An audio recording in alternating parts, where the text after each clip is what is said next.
just as organic as it gets.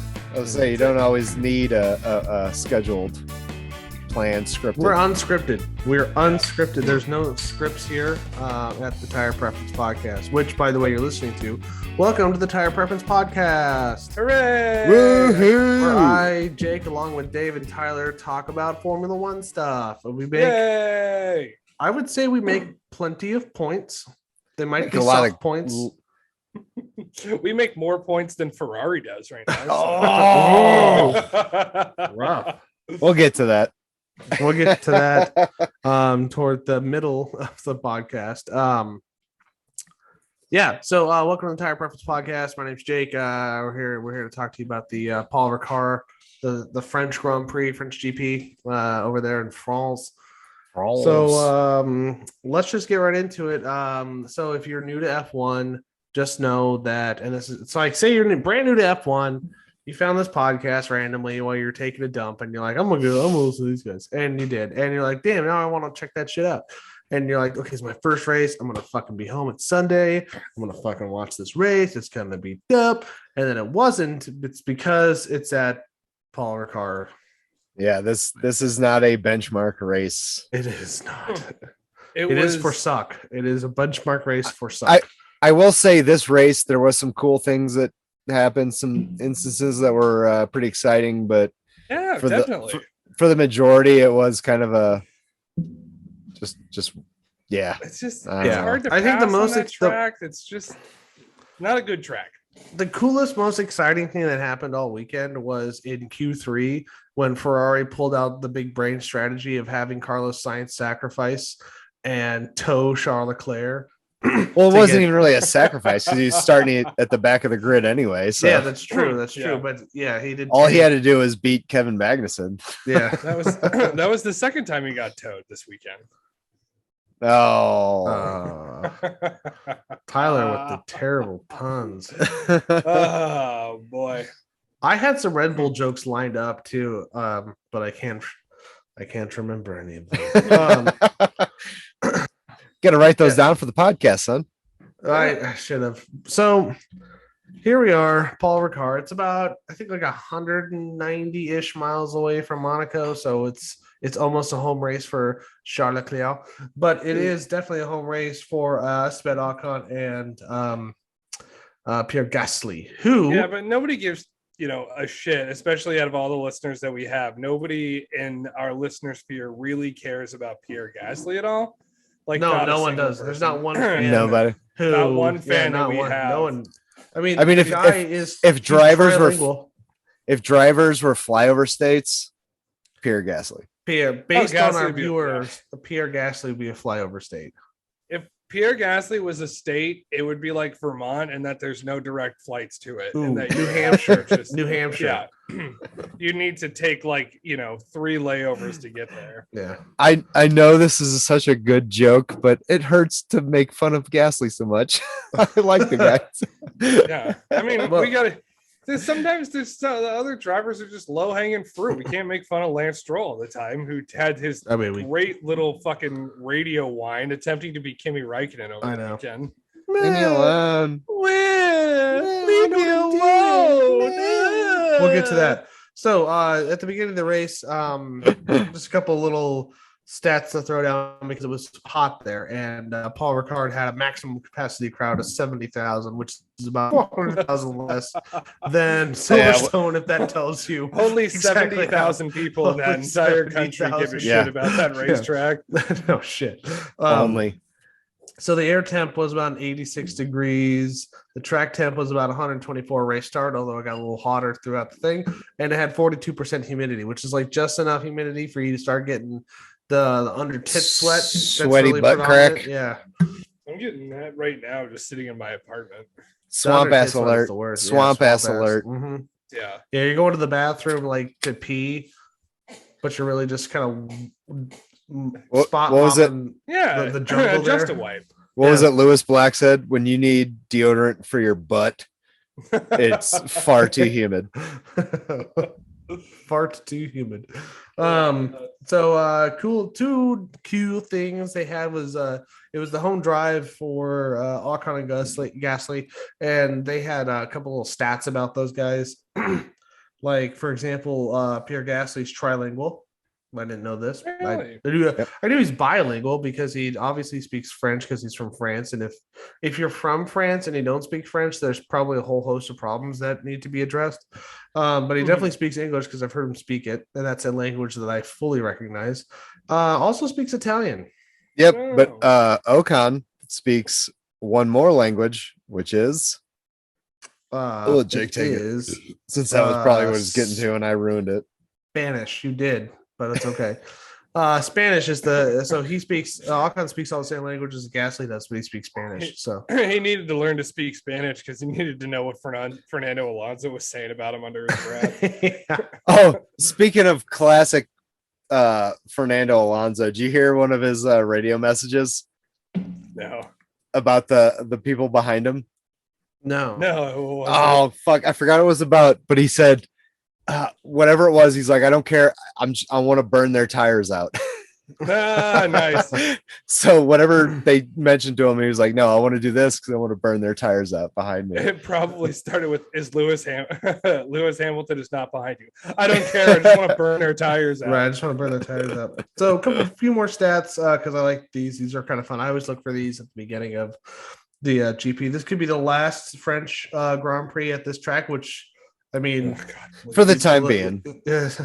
Come on. Can we just not have any more Paul Ricard? 53 laps, 5.8 kilometers, 3.6 miles around the track. This is the sixth time that Leclerc and Verstappen have lined up on the front row this season, which is pretty cool.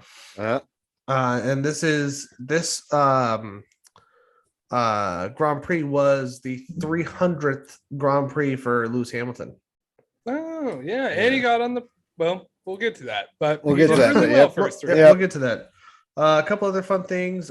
This Grand Prix now officially let Alonso beat Kimi Räikkönen in most miles driven in a Grand Prix. Yeah. And Ferrari hit a really big number, while Leclerc the turn two wall during Leclerc's lead,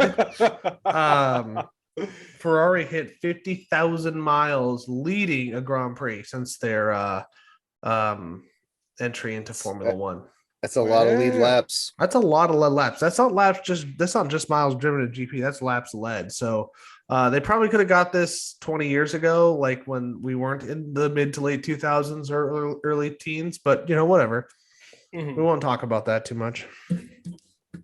Well, I feel like a real Tifosi now. I will say that. Disappointed. Is that what the Italian word for disappointment is? No, Tifosi actually means like fans. It should mean like heartbreak or fucking. Yeah, but it's the way you say it. It's not like we're fans. It's Tifosi. We're fans. Tifosi. I feel like Tyler's a lot of context with the Ferrari jokes. I think he's trying to get revenge on us on the really good Red Bull burn I had last. Are you saying that I've spun the tires too much on all these jokes? Yeah. Do you have like a subreddit open on your computer screen? You're just reading all these off. Reddit is my safe haven where I do not follow Formula One stuff. So if I don't watch the race Sunday morning, I do have something I could stare at. I said that. That's right. What Twitter is for me. That's the only thing I have no F1 things on. I don't have any social medias that don't have F1 stuff, so I just stay off them during Sundays. Ooh, aren't you so cool? I think so. So, lights out and away we and the end of the Grand Prix ended with blah. That's all you really need to know. Nothing happened. This guy it's won. been a good week, fellas. Everybody, good week. We'll see you turn later. one happened. There was a small incident, and then after that, nothing happened. What was this? It was not the Ocon Sonoda contact. It was last like turn 4 or whatever, and it was the Ocon Sonoda event. Yeah. That threw do you hear that? God. The chirping. Oh, I heard that. Your dog barking? Yes. It was she's too psychotic around the cat, so we have her on the baby gate, and she's not happy about it. Oh. It was going to be an interesting race at the start, I thought, because Ferrari and Red Bull, I caught that they were running different strategies. So Red Bull went low downforce, I think it was, so they would be faster on the straightaways, and then Ferrari did the opposite. So they went a lot of downforce, so they'd be a lot quicker in the turns. Which is like the opposite of how they've raced their strategy for the last 20 fucking years. Yeah, so it was like, it was going to be interesting to see long term how it was going to play off. It worked for a while too, because Leclerc was he kept ahead of, and he even got Verstappen out of DRS range for a little while. He did, yeah. And so that's what I was worried about. Leclerc losing his tires out too quickly. And I was like, okay, well, and then I was waiting for the Ferrari pit strategy to get totally fucked and all this stuff. And I'm like, okay. And then we had what is it? Leclerc. Nice. No, it wasn't Leclerc. It was someone pit early. It was well, no, we'll get that. I'm getting a little ahead of myself. So I was really worried that Leclerc was going to be able to hold Verstappen off given the straight line speed. But I mean, the cornering speed did really good. But I also worry about it because it was so hot, tire drag, and then just that all kind of mixing together, especially on a hot day, will really kind of fuck your tires. So if you're fast in the corners, it might be boning you a little hard. Especially if you're hitting the brakes a lot. I mean, I know those things are designed to like not have a lot of heat go into the tires, but there's going to be some that gets in there. Yeah, and it's going to heat that shit up. Yep. And I think he did a great job, holding Verstappen back, because Verstappen was fighting really hard and he was able to defend without burning his tires out. And then eventually Verstappen had to back off for a while. Yeah. Let's say Verstappen. Oh, go ahead. I was going to say Verstappen did back off and then eventually went in for the undercut. So I think that was the early pit stop that you were talking about. That is, and I wanted to say something about that pit stop, unless Dave has a point he wants to make before the pit stop. No, I was just going to say you could see Verstappen was towards when he started to back off. Before he started to back off, he kept cutting out into that cooler air, and you could and then breaking the toe. He's trying to cool his car down. So that's all I was going to say. Those guys pulled themselves along. I don't know what the distance was before Verstappen pit, but they were a good 4 or 5 seconds at one point ahead. Yeah, they had a decent lead Hamilton, between 1 and 2. They have Hamilton in third place. Because Hamilton was cooking, but he just didn't have the pace to keep up with them. And they were pulling off, and it was widening up until Well, so let's get to the so this track's a little different as far as the pit times go, because the track pit limiter is lower at this track. So normally it's 80 kilometers an hour, which I don't have a thing, but if it kind of it's like 50 miles an hour. It's like 50 because 100 kilometers an hour is 60 miles an hour. That's why they do 0 to 60 tests, is because they used to do 0 to 100 kilometers, and we do shit differently. Anyway, so normally it's 80 is the pit limiter, but it's 60 here, and that's mostly to do with this super hard turn in the pit, and they want people to check themselves before they wreck themselves. So that means that this is one of the longest pit entry to exits that you'll have. And it's like 37 seconds, right? The average is 28 seconds. However, that first pit stop with Verstappen was 35 seconds from pit lane limiter to exit. That's a long fucking pit, man. Super fucking long. That's hard to strategize. Yeah. So I had, should written the notes down, I was curious as to how the undercut was going to work, especially with that longer pit window, because that was going to put, Verstappen behind. So I think that Red Bull was sort of banking on a yellow flag or a safety car or something, is my guess, which happened. Yeah, it did. Yeah, But it who happened. capitalized on that? That's Red Bull.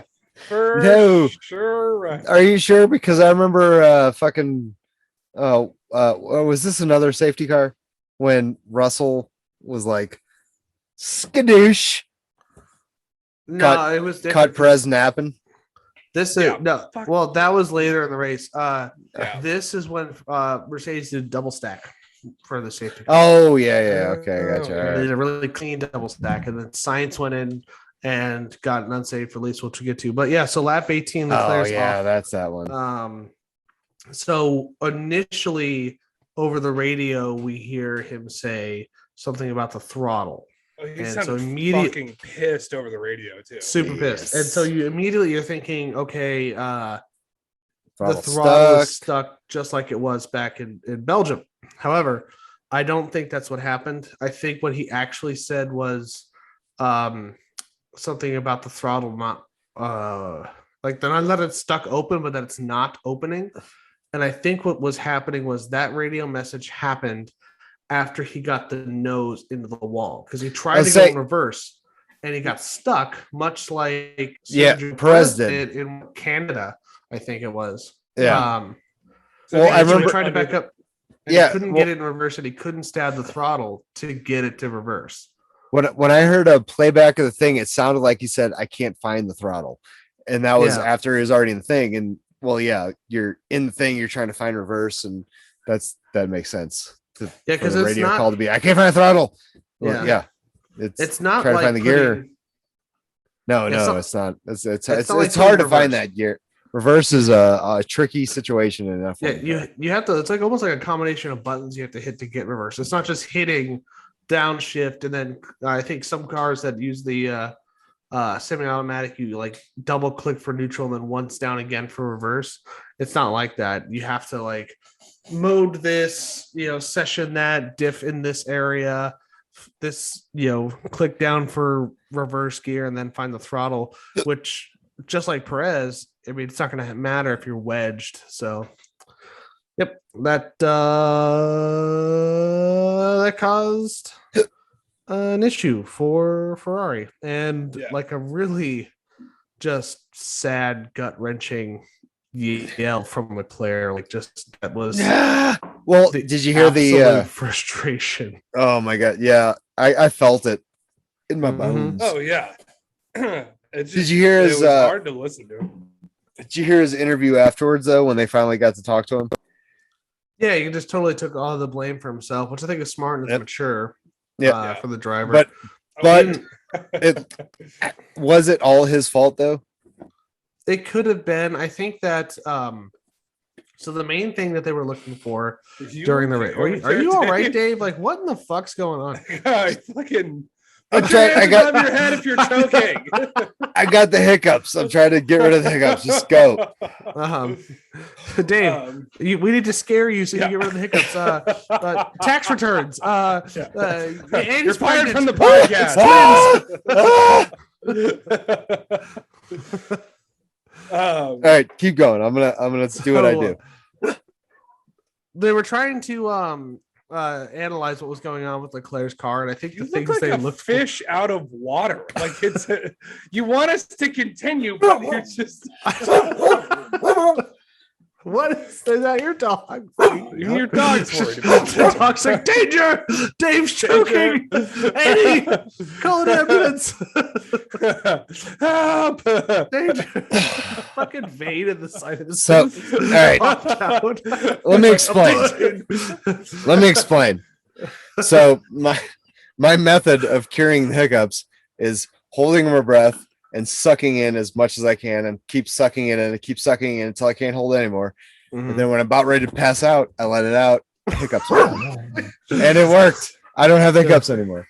So waiting for Dave to boom, like face forward, pass out on his keyboard. Oh, look at that Suki. There's Suki. Suki. She wants to come over and say hi. Come on, go. Sugar stuff ass. Oh, you got it. Over here. Go. No. Come on. You got it. Good girl. Get over there. Is this the kind of stuff you were wanting to avoid? Good girl. For a time. Yeah. Yeah, absolutely. And I'm the number one fucking cause and effect. All right. So Let's keep going. Let's roll it. We're doing good. Out there, and it happens. So anyway, so they were trying to analyze his off, if you will, and they were looking to see if when he was spinning around, if the tires were kept going and were speeding up, or if it looked more controlled than that. And if that sounds stupid, it's not. If you're an experienced race car driver and you know that feeling of spinning around, you know kind of what's going to happen. You can kind of tell, like if there's certain, like if there's a smoke coming off the tires, if it's super pinned to the ground, you can listen to the audio. There's just a lot of stuff you can look and just say, okay, they're actually spinning out versus like due to a stuck throttle, or they're spinning out because their tire degradation got ahead of them and they put the beans too hard in La Bosse, which is what Leclerc did. He just put the beans too hard in the wrong spot. They had the cornering speed, and I think he just took that confidence too much, and the tires were getting worse. I mean, you could see they were starting to blister and shit. So it was just a matter of time before that happened. Yeah, and it was, again, unfortunate. You know, he was doing so well right at the start of the season, and then ended up getting another DNF. So his points lead has very quickly become a deficit. Yeah, I think it's almost 50 points between him. It is 60 points now. Yeah, 60 points. Although I did write down in my notes out of anger, we now know why everyone leaves Ferrari. Because they ruin careers. They just get frustrated and then they fuck off. So that right after that, Tsunoda retired. No, there's something else happened. To further Ferrari's woes, Carlos Sainz had an unsafe release when everyone came into the pit stops because of Leclerc's crash. Yeah, he did. It was very unsafe release. Now, whose fault is that? Is that his? It's his pit crew. They're the ones that are citing this, and they need to go. That car's too close. That car's not close enough.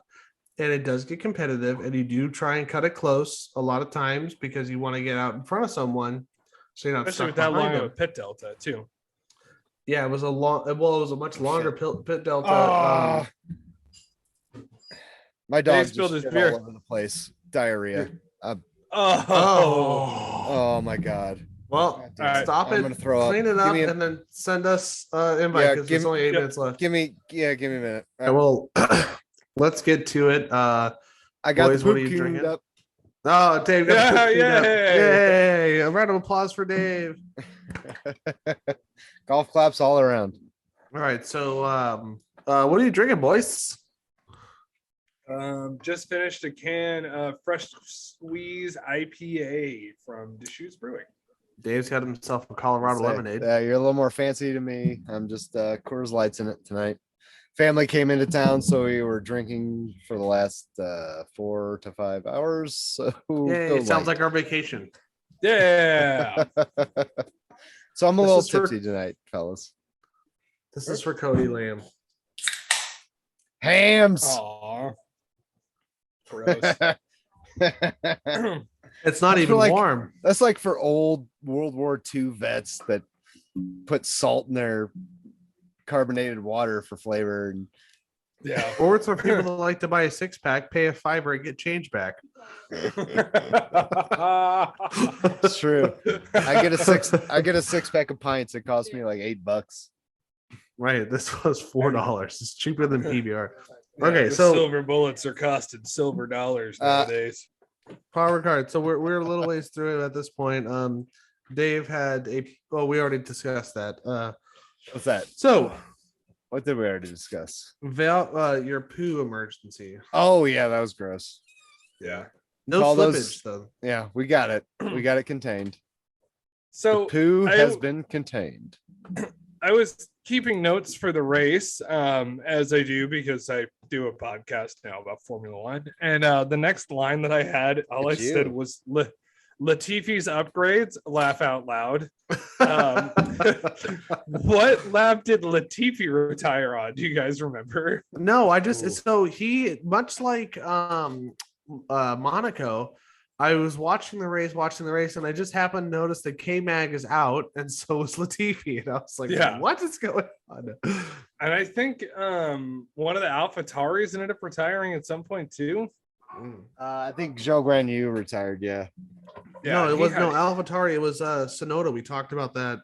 Oh, that's right. He retired the same lap. That, Leclerc retired. He just retired after Leclerc, so he didn't get last place. Yeah. He had a big when he pulled into his pit stall. He had a big hole in his side pod. Yeah, probably from that collision at the beginning of the race. Yeah, what was that with Ocon? That was the collision. Yeah. So while this is all happening, Sainz is fucking killing it. Yeah. And I mean, he was making those mediums work for him, man. He was making those mediums work. He was going faster than Verstappen was on newer tires. And he was moving up through the field from last place. And, they got a good pit stop kind of during like the yellow flag or the safety car from when Leclerc went off. And so he ended up getting a 5-second penalty for that. And as he's making his way up in the field, Ferrari's like trying to bring him in as he's I think he was passing Carlos Sainz. Yeah, no, he was trying to call him into the pit. Carlos Sainz wheel to wheel past Carlos Sainz. He was wheel to fucking Sergio Perez. Oh, fucking that's the team you like. So Jesus Christ. Yeah, he's wheel to wheel Perez, and they're calling him on the team radio like, "Hey, you need to pit." Like, fuck off. Hey, we need to come in, and it's like, what? If he had got, are you not watching the same races? You're fighting for third. You've already pitted. You take that penalty. So that's something that we can refresh on real quick, in case you didn't know. So if you get a penalty before your first pit stop, you have to serve that penalty at that pit stop, right? So you haven't gotten tires yet. You have a 5-second penalty. You have to serve it.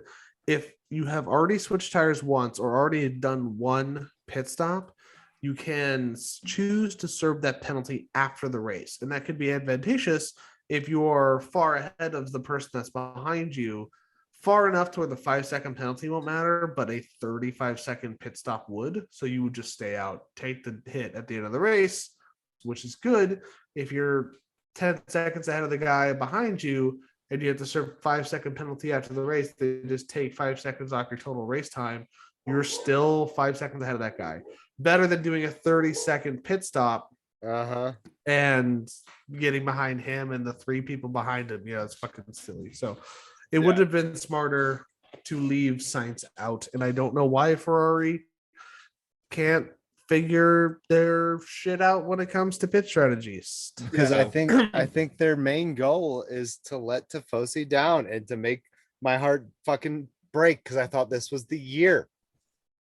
So I had it in the notes too. When Sainz had gone into the pit, he was in 4th place and he was battling Perez for 3rd, and ended up coming out in P9.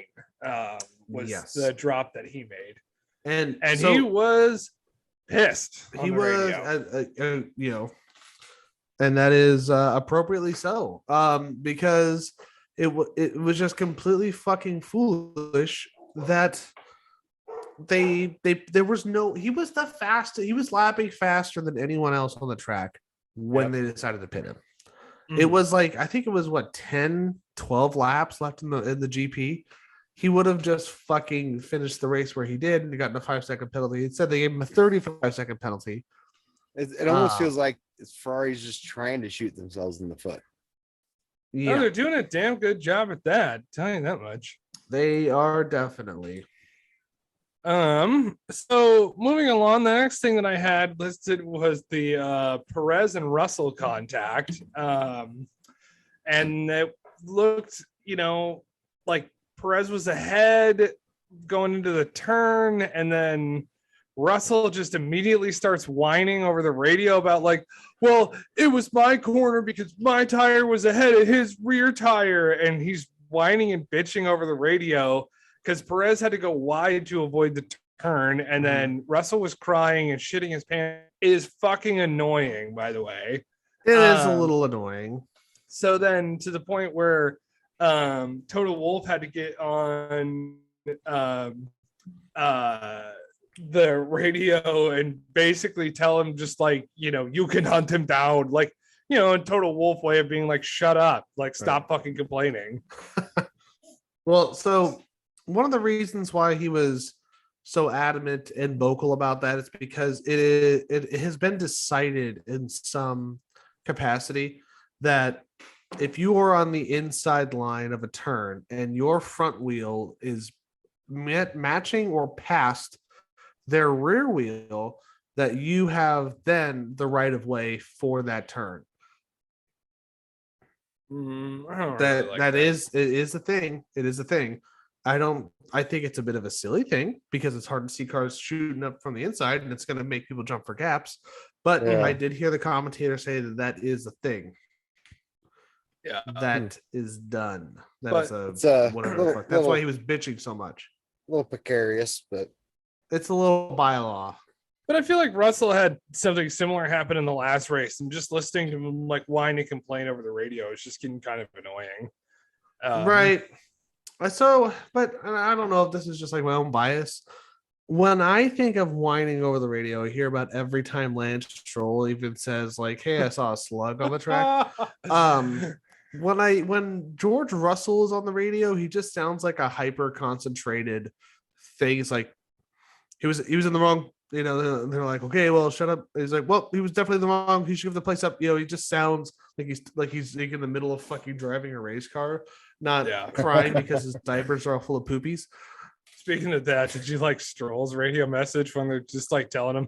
I think it was something about track limits, and he's just like, I know, just leave me alone. It's like, leave me alone. You are the more whiny, bitchier sounding Kimi Räikkönen. He was seeing more black and white flags than a ska concert. And I hate to compare Lance Stroll to Kimi Räikkönen, but I feel like that's what he was going for. I feel like he watches all these YouTube videos and then like every weekend he's just like, well, I want to try to be this person this weekend. I wish I was because I can't be a good racer on my own. I'll emulate somebody else. Yeah. Sebastian Vettel won't take me under his wing, unlike Mick Schumacher. So I got to be Kimi Räikkönen. Well, that's because there's no Canadians to take other Canadians under their wings. Yeah, it's just like it's him and Latifi, and they're like almost the same age. I have to assume, and they both finish at the same spot. Almost dead fucking last. They're also like for like both from French Canada, so that they're like they have the two personality traits of like stuck up French, but they're also like apologetic Canadian. They're like, I'm better than you, but you drove pretty good. That not as good as me though. But sorry, it's not going too well over you, Siri.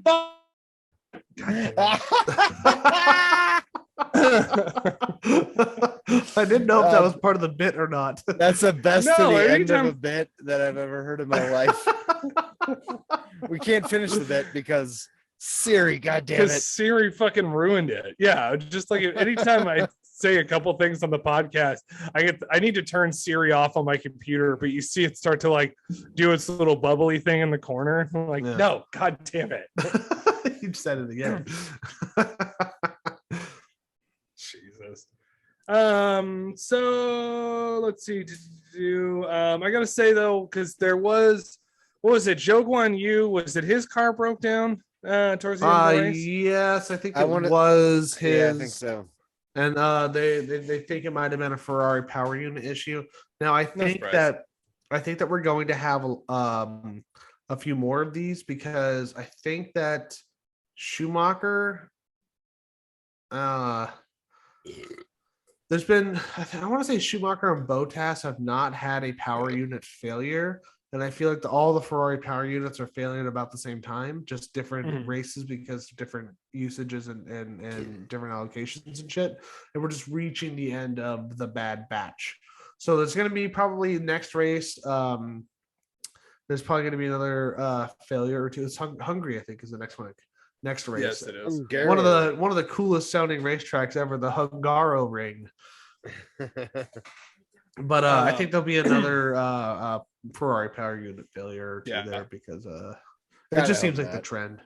I will say on the restart though, that Russell I thought did really good, even though I was just shitting over him a minute ago. Yeah, he jumped all over that restart.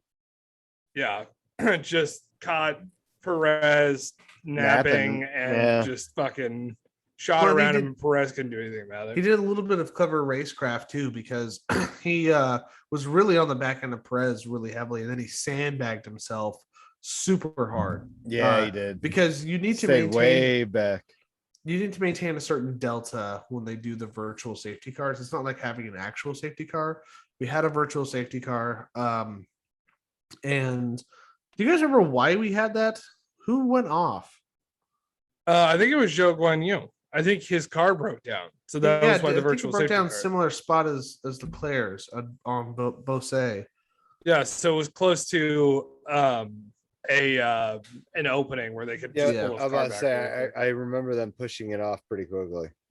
So you have a delta you have to maintain. You can't go under or over. You have to go with that time, and it's usually it's a lot slower than your average lap. What is it? So 60%, something like that. It's like 60% of your fastest lap or something.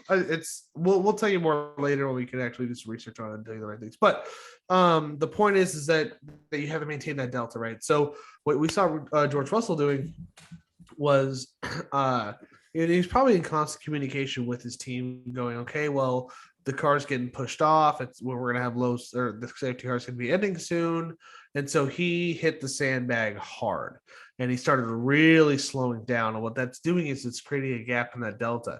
He might be going into the red on the higher end of the delta because he's taking too long to go around the track. If that does happen, you get a penalty. But instead of doing that, he timed it absolutely perfectly, and he fucking hammered by Perez at the start because he could make up that delta deficit he just created by going full tilt boogie under the virtual safety car and then getting right around Perez, who frankly just did not see it coming. Didn't even defend.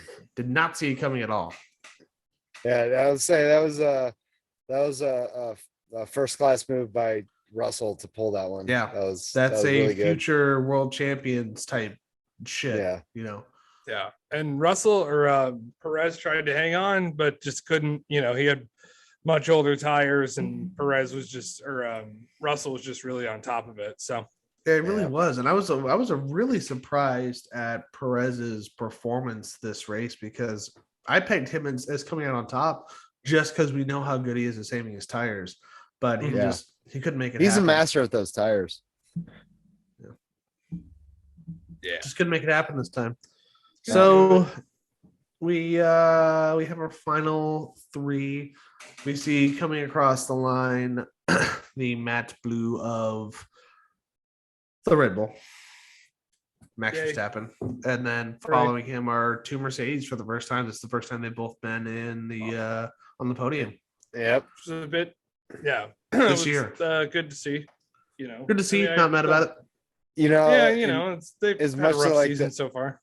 I would say as much as I like to shit on Hamilton and Mercedes, is like they're figuring their shit out, and they're easing their way up slowly but surely. And each race is seems like they're improving a little bit more. Yeah, you are not wrong at all. Do we have the top 10? We'll have the top 10 here in a second. There's a couple of things that I think we need to talk about before that, though. So one of them is during the broadcast, there was let me look at my notes here real quick. It was when they were first talking to Nico Rosberg, and the audio was a little odd because they said, "Oh, we're talking to Nico. He's live from Maldives or whatever." And he was like, "Oh, can you hear me? I think we're live right now," and all this stuff. That might not have been during the race. It might have been during qualifying. By the way, I don't remember that during the race. I think it was during qualifying. I was to say, I will say there is one noticeable Nico Rosberg comment during the race that I want to comment on, but yeah, we can comment on that. So, but it was almost like there was some fuck up with the live audio feed and because when you're doing a production thing like that, you'll have someone who's a worker that's going to get Nico Rosberg on deck, and they'll have him, totally set up to jump into the live feed and be part of that as soon as they're ready for the director to make a switch. But it seemed like they made the switch too early, or they didn't have the mute button on or something, because it just kind of came in, and it was you could hear the setup, if you will, of like, yes, we have Nico on, blah blah blah blah. How are you doing? It was almost too personal for TV, and that's not to say it's like, oh, we shouldn't have heard that shit, but it was like a little behind the scenes, and so that happened. And then Dave, you wanted to say about a comment that he made during the race. Oh, I was just going to say that, like, I've never heard Nico Rosberg actually positively comment on Hamilton's racing, but he did during this race. He was talking about how well he was doing with a car that was not cooperating with him and just wasn't meshing with him, and Hamilton would be doing much better. And it's just weird to hear coming out of Nico Rosberg, because honestly, anything I've ever heard Hamilton wise coming out of Rosberg has been negative. Oh yeah, that was I think he's starting to make that switch from driver to like commentator analyst. Yeah, because he actually took what was going on and commented on it, and didn't be like, well, Hamilton could have done this, or I would have done this, right, and Hamilton would have fucking shit the bed. But he he sounded like he was kind of felt sorry for how Lewis should have a better car, but you know what I mean? And right. That was something I thought was funny, because like never thought I'd hear that coming from Rosberg. Yeah, he did a lot of things to say about him. He's I liked Rosberg. I mean, it was so a lot of Mercedes fans during that year thought that they were Mercedes was purposely giving Hamilton the shaft because they wanted this German driver to win the world champion with this German car, and that might have happened. But I just like how Rosberg was in F1 for as long as he was, and then he got the world champion and just fucked off. He's just like, I'm not even. James hunted it, like he worked so hard to get it, and then he got it and he just left. Hey, his dad did the same thing. Go out on top. His dad, KK Rosberg, was I think that's his first name, or how you pronounce it, but he was a F1 driver also, and as soon as he won the world championship, he's like, bye, I'm out. Yeah, Nico Rosberg's got on a good person too. He used to race with a pad, like a period pad, on his forehead to keep the sweat from dripping into his eyes. That is 100% true. I was using an interview, and that shit wicks moisture. They were like, do you have what's one weird thing about your race? And he goes, well, I have, a woman's sanitary napkin on my forehead to keep the sweat from getting into my eyes. And they're like, oh, what? He goes, it's a pad, like it's a cotton pony, it's a put up there, and it doesn't drip. And they're like, are you fucking? They're like, I thought he was fucking with them. He's like, no, it's true. I put it up there under the helmet. Yeah. So, speaking of, because we're at the end of the race now. So speaking of communication breakdowns, there was. Well, let's do the top 10 really quick. All right, I'll break down your top 10 real quick. So your top 10 are as follows: Max Verstappen getting first place, which is appropriate because his number is number one, and then anything else is just fucking tired, sad, disappointing. Lewis Hamilton They got position number 2, which is fun because there are 2 4s in his number 44. Third was George Russell, so we had 2 Mercedes on the podium, which is kind of fun. Number also 4, 2 British drivers. 2 British drivers, yeah, 2 British drivers, 2 German cars. You have a lot of numerology in the top 10 right now. Fourth place, Sergio Perez, followed by Carlos Sainz and Fernando Alonso, the 2 Spaniards finishing right next to each other. Lando Norris comes in 7th, which was kind of fun. Esteban Ocon, hometown favorite, coming in number 9. Danny Rick in the top 10 again. Damn it. I was weekend in a row, number 9. And the last person is going to be a narrow Lance Stroll because he almost got beat by his teammate, Sebastian Vettel. That didn't happen. So unfortunately, Stroll got the points this week. I was reading an article and Vettel said that there was he's like, there's no sense in fighting over 1 point. Like, we're gonna get it, it's fine. But him and Stroll almost coming across the line wrecked or coming out of the last turn because I guess Stroll slammed on his brakes or some shit like that. So punk bitch. All of the Dutch, British, Spaniard, Mexican, and Australian drivers finish in the top 10. Yeah. Which is kind of fun.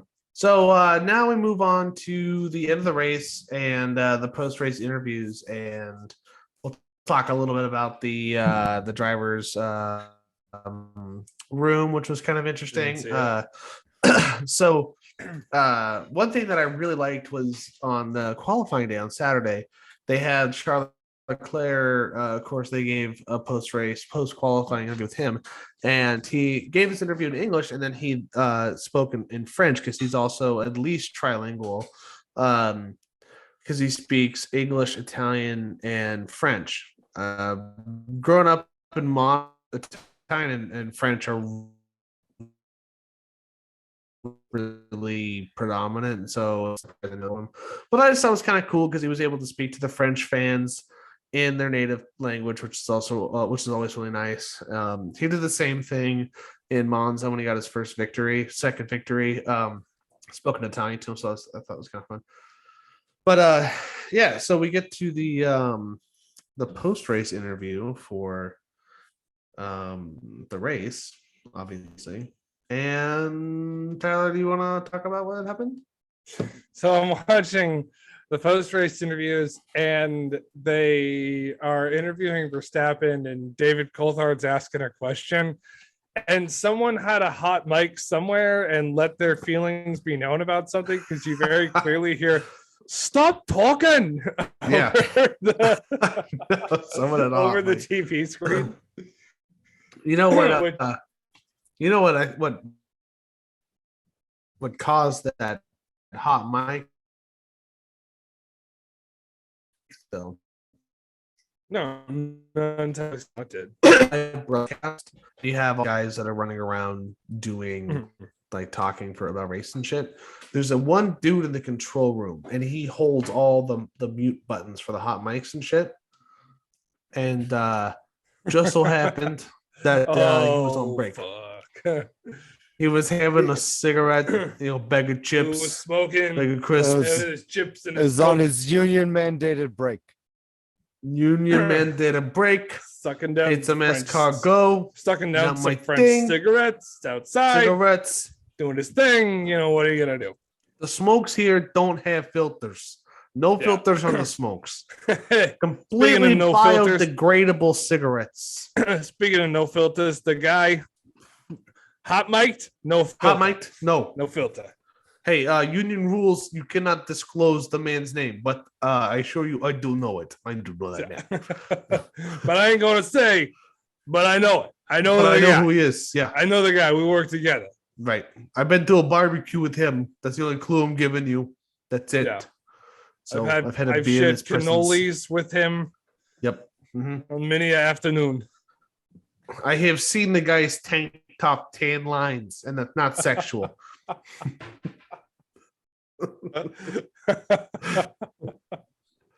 So, super glad to be here in France, still finding work around the world. So far, different ain't been fired yet. Different Grand Prix. found work there, so it's They great. do these Grand Prix all around the world, so we got jobs all Grand the time. Prix. So Well, just pick back up. Tyler and I tried to do a thing that's kind of turned into a recurring bit, and we'll bring it back next week when Dave's got a better internet connection because we can't be funny when you can't hear us. Yeah, it's just me and Jake talking to each other in really horrible accents. It comes in and out. It's comes out in and then and out, suddenly you it's in know? again. Yeah, And comes stop in, it, got and your then union mandated break, and then it comes out. Then it comes just a out, flip you that think about it. switches. It's a thing. I just in my mind when I'm doing this accent, I think of a few things. 1, hairy knuckles. 2, Philly cheesesteaks, and 3, white tank tops. And Gold occasionally the Adidas track Lisa suits, the fuzzy felty ones, they're real comfy. They don't fit though, size too small. Yeah, occasionally a fanny pack. Yeah, and in the driveway, mint 2004 Buick Regal. Cigarette ashtray full. So full. I Everything clean. take my monkey's paw seat into the rear ashtray on the door. Only sometimes it gets stuck though, and I gotta dislocate the shoulder AM and maneuver it to the front again. AM to get people to talk finger. radio on all the time. That's all it. the time. All the time. All the time. Yeah, that's the French GP in a nutshell. It's That was a big nutshell, but nonetheless. But so one thing I want to bring up that was kind of interesting also was when you get to the driver cool down room. And so here's one thing that it's like it's been a rule for a long time, but they've recently started enforcing it, is once you're done with the race, there is no drinking of water, no nothing until you weigh yourself. Now it used to be that it's a hot day, you've been working all really hard because you're driving a fucking race car. And the suit or whatever that your team give you a bottle of water, you can have some water, but not anymore. They are fully doing that rule. Weigh them as soon as they get out of the car. You cannot have any contact with the other car. You have to get weighed no matter what, no matter nothing. So that's why they looked extra exhausted, extra tired. What was it? Lewis Hamilton said his drip wasn't working. Some drivers don't even run a drink, so they're driving for 2 hours in the hot heat with no kind of like thing to moisten the palate.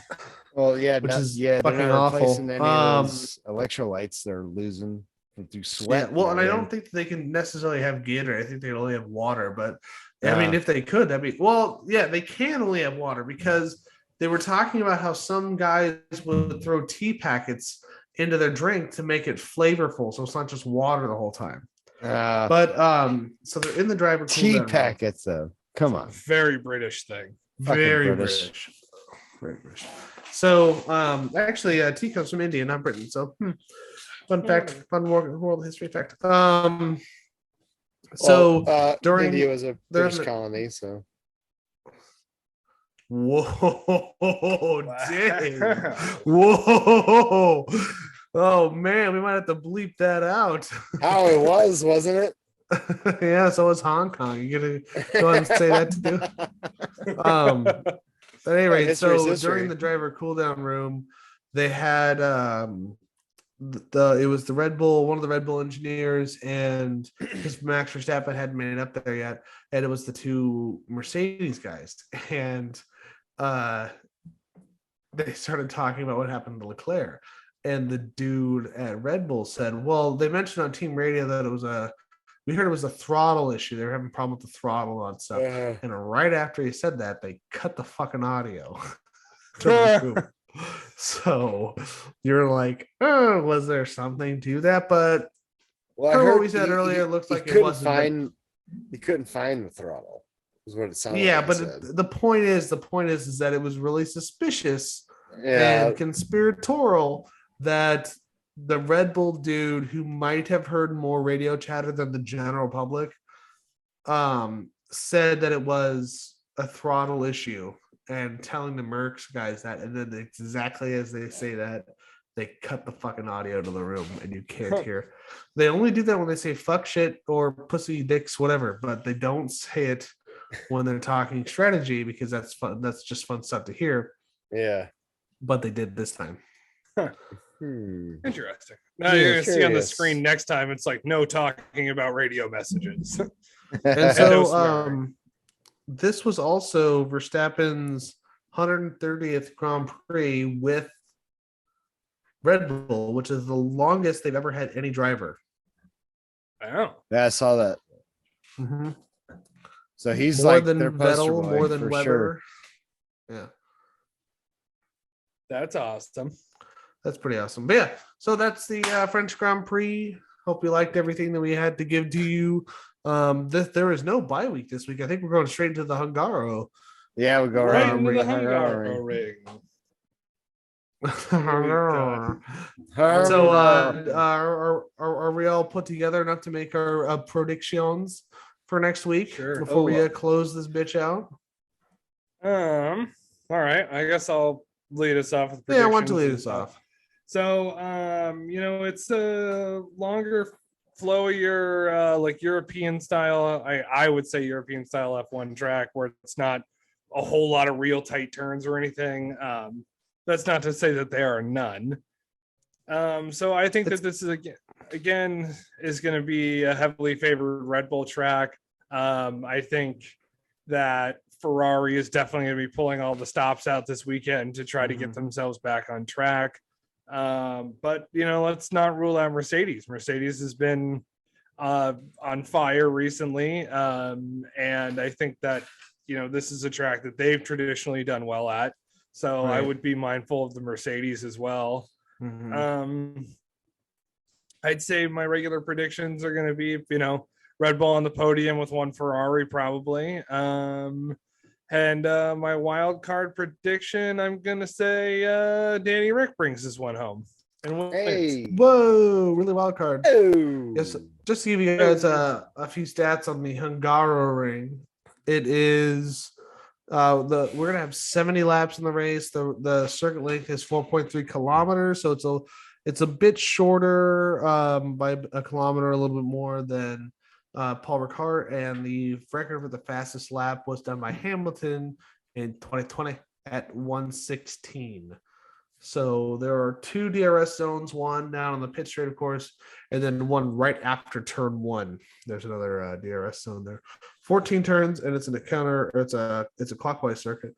Anti-clockwise? No, clockwise. No, straight clockwise. We're the only people that do anti-clockwise over here in the States. Yeah. So there's the home stretch is really long, and then you have a bit of a straight between 11 and 12, and then between 1 and 2 is a DRS zone, but it's not quite as straight. And then there's a bit of a big one between 3 and 4.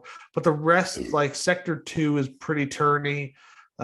Sector 3 has got a bit of a straight, but then 2 really intense turns. And then sector 1 is probably going to be the most high speed there because there are 2 DRS zones in that, which because Ferrari's going to be coming to fight. They're done with all this bullshit they've had. They have a car set up for speedy turns, which I think the Hungaroring is going to that's a good way to capitalize at the Hungaroring. So I would not be surprised to see Ferrari back on top with all their bullshit done, barring a fucky pit strategy. Yeah. Or something like that, but I think that Ferrari's going to come swinging for the fences. They're going to finish 1-2. Verstappen is going to have some problems keeping up, and if he doesn't come in third, I think it's only because Mercedes is creeping its way back up. I think we're going to see Ferrari 1-2, Leclerc, Sainz, and then what's going to be Verstappen, if not Hamilton. And if Hamilton finishes third, Verstappen will finish fourth, and Russell will finish fifth. Or Red Bull have some kind of catastrophic fucking and they won't finish. Who knows? But I think my wild card prediction is going to be Alonso fighting for the top 3. He's been driving exceptionally well, so that's a good wild card. Let's see here. I'm gonna go with I kind of feel Tyler on Red Bull is gonna come out, and Perez, his issues I think are gonna be resolved, which means you're gonna have 2 Red Bulls out on the track, and that means most likely 2 Red Bulls in the podium. I would like to see Ferrari get their shit together and give 2 worthy cars to nice. 2 worthy drivers. But I also feel where Jake's coming from with fucking Mercedes is bringing the heat, and they're slowly coming to Mercedes form. So let's see. I'm gonna go with 1 Ferrari on the podium, 1 Red Bull on the podium, name your drivers, whatever. And I'm gonna go wild card and say it's gonna be a 1, 2, 3 with Ferrari, Mercedes, and Red Bull on the podium. My wild card is gonna be mixed basket. Yeah, my wild card is gonna be Haas goes double points again because this race totally fucked them. So I think they're gonna get back into form, and we're gonna see some good results out of the Haas drivers. So that's my wild card. Right on. Well, with that, we're gonna say please join us next week because we're gonna be talking about this race, the Hungaroring, the Americo. I don't know what the fuck that's called. It's the Hungary GP. We're just gonna call it that because it's a bunch of words I don't want to try and pronounce on the internet. So this has been the Tire Preference Podcast, rate and review, whatever the fuck on the French GP. I am Jake, talking with Tyler, talking with Dave, and let's go ahead and do our shout out. So I'll kick it off. You can find me on Instagram at the Red Kennedy 45. Find me on Twitter at the Red Kennedy. You can find the podcast on Twitter at the Preference Pod. You can find it on YouTube at Tire Preference Pod. You can find it on Instagram at insert Instagram name here because we haven't started one yet. You can find it on the streaming sites eventually, but not yet. We'll get there. You can find Tyler at and if you like dogs and cats, you can follow my wife on Instagram at Sweet Stormy Adventures. You can find me at t.k.66 on Instagram. I don't ever post anything, so I don't post that's anything all I got either, for you. So. Well, you can always find me. Dave, do you want to go ahead and shout out? Yeah, I'll shout out some stuff. You always find me at Maximum_Dave at Instagram. I rarely post things on that, but you can always find the new journeys of me and my wife on Featuring Friday on Instagram as well. And we travel around, we post our stuff, and it's lots of cool things. So look at it. Yeah. And watch Dave and I get drunk and play video games at you can find us Nickel Fritz, which is linked in the Tire Preference Podcast page. It is linked. You can watch us get drunk and play video. I will say I'm in the process of making sure we are able to record things without overstepping our boundaries on memory and all that shit. So we'll have sweet new vids coming soon. But bear with us. So again, thank you guys so much for listening. Please make sure to like and subscribe if you haven't yet, and share with a friend. Tell them about it. Why don't you comment some questions if you ever have anything questions about Formula One or whatever, and we'll answer them on the podcast. So speaking of which, we totally forgot to even look if we had questions for this week, but we'll roll them into next week. Well, we had a pretty quick turnaround. Yeah, well, we'll get them next week. Yeah, lot of stuff going on this week. I'm gonna go ahead and say keep within track limits. Yeah, Dave's got family coming in this way. He's being all giggly and stuff. Yeah, it's giggly Dave. Yeah, well, I've been sucking on Coors Lights since like 2 p.m. So, anywho, he's been on them Colorado lemonades. Yeah, hell yeah, you know it. Hell yeah. So really. Make sure you, when you're drinking those Colorado lemonades, you make sure to hit those breaking points. Don't fly into walls, people. I don't think that's something we should be putting out. Colorado. Don't be drinking lemonades. Colorado lemonades and driving around. Colorado lemonades. Yeah. Oh, you know what's funny? My dad's here. He got drunk. And I heard him talking. I'm like, you know what's funny? I just noticed you, Justin, and my brother Justin, and me, we all slur the same when we get drunk. So it's a little bit of nurture, not nature. It's just learned behavior. These are the words you slur. And all right, you bastards. Keep within track limits. Keep within track limits. And be like Leclerc and just keep your foot on the gas. You know, shut the fuck up. It's all good. You just hammer through it. And you know my rule. Hit those braking points. Slow down when you need to. Make sure you're not slamming into walls. All right, well, thanks again for listening, you bastards. All right.